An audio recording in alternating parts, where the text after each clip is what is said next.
चाहे गृहस्थ हो, विरक्त हो, जवान हो, बूढ़ा हो, कोई भी, किसी को भी ये ज्ञान प्राप्त हो सकता है, क्योंकि शरीर अवस्था से ज्ञान का कोई लेना देना नहीं। हम तो बहुत जन्मों से भटक रहे हैं, बहुत शरीर छोड़ रहे हैं, पर हम तो वही है ना, हम तो पुराने ही है ना, नए शरीर है, कपड़े की तरह हम बदलते रहते हैं। पर हम शरीर को कपड़ा ना मान करके मैं मान लिया, मेरा मान लिया, अहमता ममता कर ली, यही हमारा पतन करा दिया। हम महात्मा पदवी से गिर गए। अब हमें संभलने का अवसर मिला है, उठो ऊपर। प्रभु कह रहे हैं जो महात्मा जन हैं वो मुझे प्राप्त करते हैं, फिर उनका जन्म नहीं होता। कहां? दुखालयम, इस दुख में। भगवान इसे दुखालय करें, आप सुख खोज रहे हैं। कैसी मूढ़ता है, जिसने रचा है वो कह रहा दुखालयम, और आप इसमें सुख खोज रहे हैं और सुखी हो रहे हैं। ऐसे ही समझ लो जैसे कोई शराब पीकर नाली में पड़ा है, तो आपको कैसा लगता है? बेचारा पैसा भी खर्चा किया और देखो नाली में पड़ा है। पर उससे सुबह पूछो तो फिर वो पैसा एकत्रित करके ठेके में जाना चाहेगा। यही भगवान की विचित्र मोहिनी माया है। इस दुखालय में फिर उसका जन्म नहीं होता, क्योंकि यहां सब कुछ मशाश्वतम, नाशवान है। यहां सब कुछ नाशवान है। गो गोचर जहां लगु मन जाई, सो सब माया जानो भाई। भगवान का भजन करने वाला भगवत प्राप्त महात्मा इस संसार में जन्म नहीं लेता, क्योंकि दुखमय है, परिवर्तनशील, नाशवान है। इसलिए गताह, वो मेरे ऐसे परम पद को प्राप्त होता है जहां पुनः आना नहीं होता। यद गत्वा न निवर्तन्ते तद धाम परमम मम, वो मेरे परम धाम को प्राप्त होता है जहां जाने के बाद फिर लौटना नहीं होता। मामुपेत्य पुनर्जन्मो संसिद्धिम परमाम गतिम, श्री भगवान कह रहे हैं एक बार प्रयास करके ऐसा भजन करो कि तुम्हें भगवत प्राप्ति हो जाए। प्रभु को तत्व से जान लेना या प्रभु का दर्शन कर लेना, दोनों एक ही बात है। दोनों से एक ही बात है। तत्व से जान लोगे तो जीवन मुक्त हो जाओगे, और भगवत दर्शन कर लोगे तो प्रेमी बन जाओगे। दोनों का फल एक ही है, संसार बंधन से मुक्त होकर महासुख में निमग्न होना। पुनर्जन्म धारण करना बहुत कष्टप्रद है, चाहे जिसका शरीर हो, मनुष्य का हो, पशु पक्षी का हो, किसी भी प्राणी का हो, महान दुखमय होता है शरीर धारण करना। इसीलिए भगवान इसे दुखालय कह रहे हैं। मरने के बाद अपने कर्म के अनुसार प्राणी जब मां के गर्भ में जाता है तो वो एक जेर में लिपटा होता है, झिल्ली में, और अंदर बहुत ही घृणित पदार्थ भरे होते हैं जिनको आप देखना भी पसंद नहीं करेंगे। उसमें वो कीड़े की तरह जीवात्मा शरीर धारण करके रहता है। जब उसको प्रसव वायु बाहर के लिए ढकेलती है, जेर से निकलता है, उसमें लिखा हुआ है जैसे किसी की जिंदा चमड़ी उतारी जाए तो कितना कष्ट होता है, ऐसे उसको कष्ट होता है मां के गर्भ से बाहर निकलने में, उस जेर से बाहर निकलने में। जो श्री भगवान का भजन नहीं करते उनकी क्या गति होती है? भगवान ने बताया कि जो महात्मा जन हैं वो मेरा भजन करके मेरे को प्राप्त होते हैं, उनका पुनर्जन्म इस संसार में नहीं होता।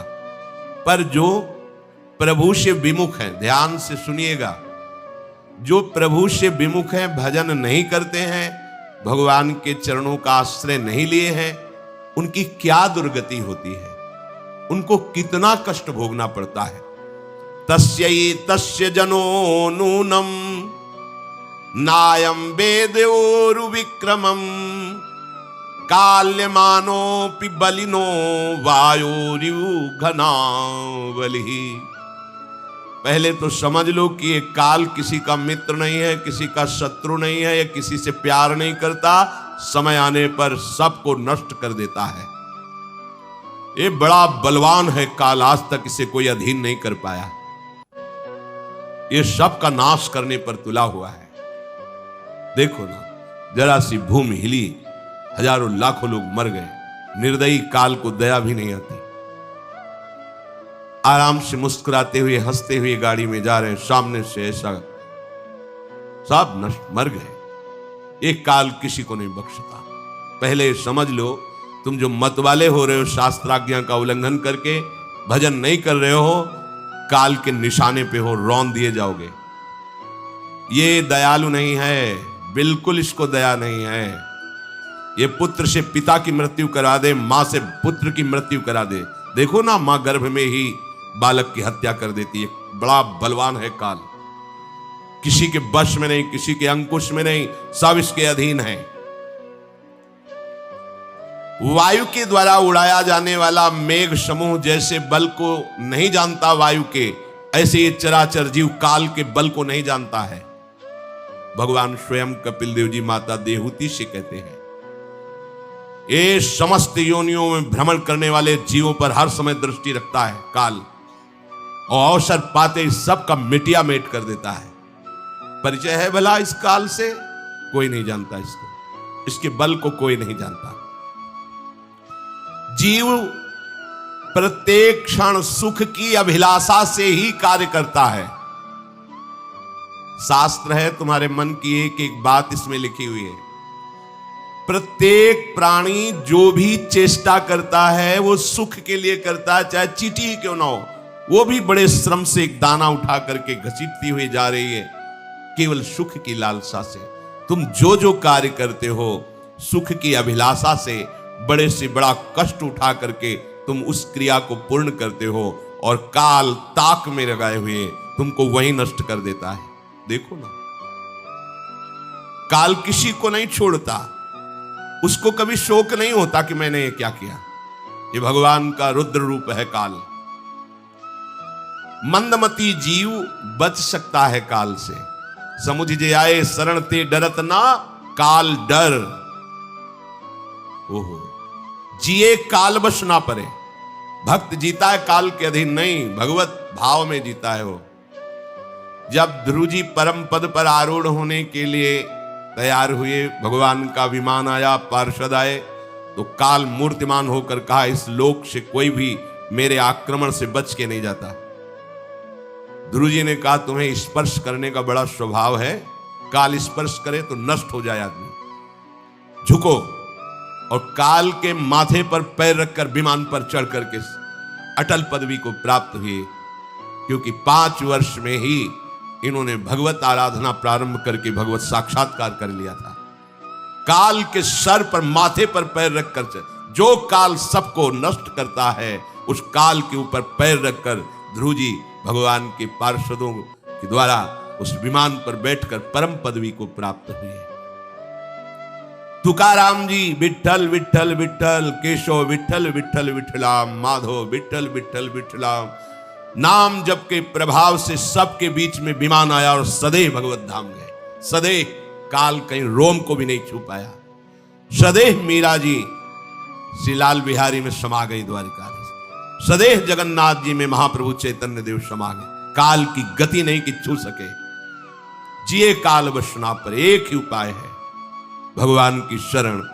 और वो ये जीव मतिमंद जानता ही नहीं, वो अपने अहम में विचरता, मैंने इतना कमा लिया, ये कर लूंगा, काल सब एक क्षण में नष्ट कर देता है। जरा सी पृथ्वी हिली, बड़ी बड़ी बिल्डिंगों सहित रहने वाले चकनाचूर हो गए। सब कमाई, रुपया, पैसा, पढ़ाई लिखाई, पदवी, सब नष्ट भ्रष्ट कर दिया। जरा सा समुद्र में उफान आई कि प्रांत के प्रांत डुबो दिए, मिटिया मेट कर दिए। किसी ने आज तक काल को कभी नहीं दोष लगाया, क्योंकि वो इतने रूप धारण करता है, तुम इंगित ही नहीं कर सकते कि ये काल है। ये मंदमती जीव अपने इस नाशवान शरीर को बहुत ध्यान से सुनना, और शरीर संबंधियों को सब कुछ मानता है। घर, खेत, धन, परिवार, यही उसका जीवन होता है। ये शास्त्र है, जो तुम्हारा है वही इसमें लिखा है, जो इसमें लिखा है वही तुम में हो रहा है। इस संसार में ये जीव जिस योनि में जन्म लेता है, इसका स्वभाव है उसी में वो जीना चाहता है, आनंद मानने लगता है। चाहे जितनी घृणित योनि हो, वो उसी में सुखी रहता है। महाभारत में प्रसंग आता है, भगवान व्यास देव जी जा रहे थे तो एक नाली का कीड़ा बड़ी तीव्रता से मार्ग पार कर रहा था। रोका और कहा, क्यों इतनी शीघ्रता से तुम? वो बोले, देखो ये घर घर करती हुई बैलगाड़ी आ रही, ये हमारे ऊपर चढ़ जाएगी, मैं मर जाऊंगा। अरे बोले, तेरा इतना घृणित शरीर है, नाली में कीड़ा बन के रहता, मर जाएगा, योनि बदल जाएगी। तो बोले, महाराज तुम्हें जितना ये व्यास शरीर प्रिय है उतने मुझे कीड़े का शरीर प्रिय है। बड़ा प्रसंग है उसमें। ये जीव जिस जिस योनि में जाता है उसी में आनंद मानने लगता है। ये भगवान की माया से ऐसा मोहित हो रहा है कि ऐसे कर्म करता है जिससे नरक भोगना पड़े और नारकी योनियों में जाए, और वहां विष्ठादि कुंडों में, मवाद के पीप के कुंड, विष्ठा के कुंड में डाला जाता है, फिर उन्हीं का कीड़ा बनाकर यहां भेजा जाता है। हम ही तुम हैं, दूसरा कोई नहीं है। अब वो उन कीड़े की योनि को भी नहीं छोड़ना चाहता, वहां भी आसक्त होकर सुख मानता है। जैसे नृसिंह भगवान ने प्रहलाद जी को कहा कि तुम चाहते हो संसार का उद्धार हो जाए, लाओ तुम किसी को भी लिवा लो, मैं सीधे बैकुंठ ले जाऊंगा। जिससे बात करते तो कोई सीधे बैकुंठ जाने के लिए तैयार नहीं हुआ। कोई कहता कुछ समय दे दो, जो थोड़ा भावुक होते थे। कोई कहता क्या करेंगे बैकुंठ जाके, बेटी का ब्याह है, बेटा ऐसा ऐसा। कोई एक भी तैयार नहीं हुआ। गांव के बाहर निकले तो सुकरी बिष्ठा खा रही थी। बोले इससे ज्यादा दुख किसको होगा। सुकरी से कहा भगवान प्रकट हुए, कह रहे हैं धाम चलो, चल बैकुंठ। तो बोले मिलेगा बिष्ठा? बोले बैकुंठ में तो नहीं मिलेगा। बोले नहीं जाना बैकुंठ। वो बिष्ठा में इतना सुखी कि बैकुंठ जाने के लिए तैयार नहीं है। विष्ठा आदि भोगों में ही वो सुख मान लेता है, छोड़ना नहीं चाहता। ये मूर्ख अपने शरीर को, स्त्री पुत्र गृह पशु धन बंधु बांधवों को इतना प्यार कर लेता है कि उसे लगता है कि बस ये सब हमारे समीप रहे, इससे बड़ा भाग्य मेरा और कोई नहीं हो सकता। अब इनके पालन पोषण की चिंता में इसका हृदय जलता रहता है। दुर्वासना से दूषित हृदय होने के कारण इसके हृदय में ज्ञान नहीं होता। परिवार का पोषण करने के लिए पाप करने लगता है, मनमानी आचरण, जैसे धन आवे वैसे। ध्यान रखना, यदि आपने किसी निर्दोष को दंड विधान किया है किसी पदवी पे बैठ के, या किसी असहाय असमर्थ को अपने बल के द्वारा रौंद करके तुमने धन लिया है, या छल कपट हिंसा के द्वारा तुमने धन लिया है, तो किसी दूसरे की जरूरत नहीं तुम्हारा नाश करने के लिए, वो धन ही पर्याप्त है। जो धन तुमने लिया है तुम्हें किसी दूसरे दुश्मन की जरूरत नहीं, वो धन ही तुम्हारा सर्वनाश कर देगा। देख लेना, देख लेना, खुद अनुभव कर लेना। इसी जीवन में तुम्हें अनुभव होगा कि मैंने बहुत गलत किया है। मरते समय तक तुम्हें ये बोध हो जाएगा कि तुमने क्या किया है। अभी नशा है तुम्हारे दिमाग में बल का, बुद्धि का, तो देख लो कुमार्गामी प्रवृत्तियों के द्वारा धन कमा के, पर जब इसका परिणाम आएगा तो रोते नहीं बनेगा, रोने लायक भी नहीं रहोगे, आंसू भी नहीं निकल पाएंगे, आह मचेगी हृदय में। वो अपनी परिवार के पोषण के लिए इतना जलने लगता है कि तरह तरह की पाप की कमाई करके परिवार को सुखी करना चाहता है। हे माता जी, वो धन वस्तुएं कमा के लाता है और उल्टा स्त्रियों के द्वारा संभोग आदि के समय प्रदर्शित किए हुए माया में कपटपूर्ण प्रेम को वो अपना जीवन समझ लेता है। बालकों की मीठी मीठी तोतली बानी में वो इतना फंस जाता है कि दुख प्रधान कपटपूर्ण कर्म करके उनकी कामनाओं को पूर्ण करना चाहता है। दूसरे बेटे का अपहरण करके उसकी हत्या भले हो जाए पर मेरा बेटा सुखी रहे। कैसे ऐसा हो सकता है? ऐसा कैसे हो सकता है? अगर किसी को तुमने 100 आंसू गिराए हैं तो 10,000 आंसू तुम तैयार रखो, तुम्हारे 10,000 आंसू गिरेंगे। तुमने किसी को अगर एक बार भी कटुवचन बोला है तो 10 बार तुम्हें कटुवचन सहना पड़ेगा। ये भूमि है, जैसे एक दाना फेंको तो सैकड़ों दाना पैदा कर देती, इसे कर्म भूमि कहते हैं। तुम्हारा कर्म बहुतायत होकर तुम्हें फल देगा, अच्छा या बुरा, जैसा कर्म किया है। अब वो सोचता है कि धन के द्वारा हम अपने और अपने परिवार के दुख का नाश कर लेंगे, इसी में वो सुख मानने लगता है कि एन केन प्रकारेण दंभ कपट पाखंड झूठ हिंसा दुराचार व्यभिचार कैसे भी हो धन मिलना चाहिए। अब वो भयंकर हिंसा वृत्ति के द्वारा धन संचय करता है और अपने परिवार का पोषण करता है, जिसके फलस्वरूप उसके लिए नरक निश्चित हो जाता है। जीते जी ये अमुक नरक में जाएगा। जैसे कानून है, आप हत्या करोगे तो अमुक केस लगेगा, उसका परिणाम आपको फांसी या आजीवन सजा, ऐसी पहले से निश्चित है। ये कर्म करोगे तो आपको ये नरक मिलेगा, ये कर्म करोगे इतने कल्प तक। वहां वर्ष नहीं चलते, कल्प चलते हैं। स्वयं तो उनके खाने पीने से बचे हुए जूठे अन्न को खाकर सुख पाना, बच्चे का जूठा, परिवार का अच्छा लगा, मेरा परिवार, और वैसे ही दूसरे परिवार का नाश करके हिंसा करके वो धन कमाता है। जब ऐसा कोई करता है तो बार बार प्रयत्न करने पर भी दुख हटता नहीं, दुख बढ़ता चला जाता है। लोभवश वो इतना अधीर हो जाता है कि उसे जीवन भार लगने लगे। अब क्या करूं, कैसे करूं? क्योंकि अधर्म के द्वारा कमाया हुआ धन कभी शांति प्रदान नहीं करता, सदैव दुख बढ़ाता रहता, विपत्तियां बढ़ाता रहता है। मंद भाग्य मंद बुद्धि वाला पूरा जीवन व्यतीत हो गया अधर्म करते हुए, अब आया बुढ़ापा, चिंता छा रही है, लंबी लंबी सांसें ले रहा है, कोई उससे बात नहीं कर रहा है। जिनका पालन पोषण किया है वही पुत्र परिवार उसको देखना भी पसंद नहीं करते। खूब खास के थूकता है बुढ़ा, घर के बाहर सब गंदगी फैलाए है।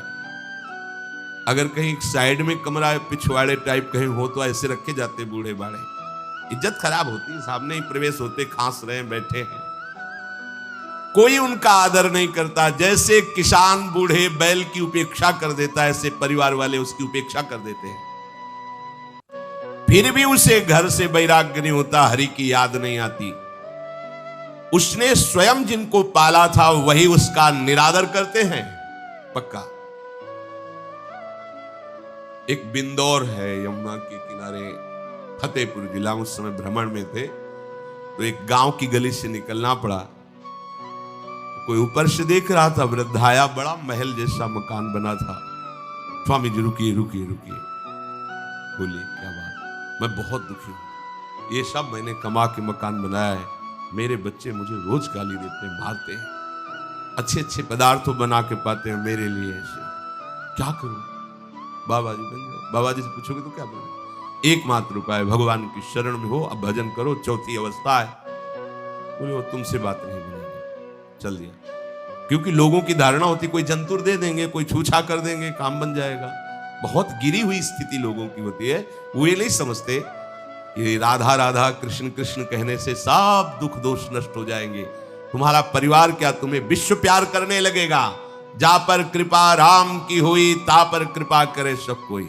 विश्व तुम्हें प्यार देगा, विश्व तुम्हें सम्मान देगा यदि तुम विश्वेश्वर भगवान श्री हरि का नाम जप करोगे, उनका आश्रय। पर ये मार्ग किसी को नहीं समझ में आता। वृद्धावस्था के कारण उसका रूप बिगड़ गया, बुद्धि कमजोर हो गई, शरीर रोगी हो गया, अग्नि मंद पड़ गई, पुरुषार्थ और भोजन दोनों कम हो गए, बस घोर चिंता। अब पता ही नहीं चल रहा, सोच निकल गई, पड़ा है उसी गंदगी में। जब वो रो रो के कहता है ऐसा, पीटते हैं घर वाले, हमने देखा, पीटते हैं, पड़े पड़े भरपूर भोजन नहीं देते, भागेगा कौन, फेंकेगा इसका। कैसी दुर्गति होती है। इसमें जो शब्द लिखा है, आस्तेव मत्योपन्यस्तम गृहपाल इवाहरन, गृहपाल कहते कुत्ते को, कुत्ते की भांति वो सबके अपमान सहता रहता है और रूखे सूखे टुकड़े खाकर जीवन निर्वाह करता है, फिर भी उसे भगवान की याद नहीं आती। मृत्यु का समय जब निकट आता है तो वायु उत्क्रमण से इसकी पुतलियां चढ़ जाती हैं, श्वास प्रश्वास की नलिकाओं में वायु आना जाना रुक जाता है, कफ भर जाता है। अब इसे श्वास लेने में भयानक कष्ट होता है, कंठ में घुरघुराहट, पर उसका मोह उन्हीं अपने बच्चे परिवार घर शब्द ये सब छूट जाएगा। बड़ी दुर्गति है। अंतिम समय क्या सोच रहा है, ये पत्नी छूट जाएगी, बेटे छूट जाए, और बेटों ने क्या उनके साथ व्यवहार किया, ये मोह है। ये मेरा कमाया हुआ मकान कैसे छोड़ सकता हूं? तो छिपकली बन के आना, इसी मकान में रेंगना। पक्का आपका अंतिम फाइनल आपका चिंतन होता है, आपका चिंतन वही बनेगा जो जीवन भर आपने किया उसके परिणाम में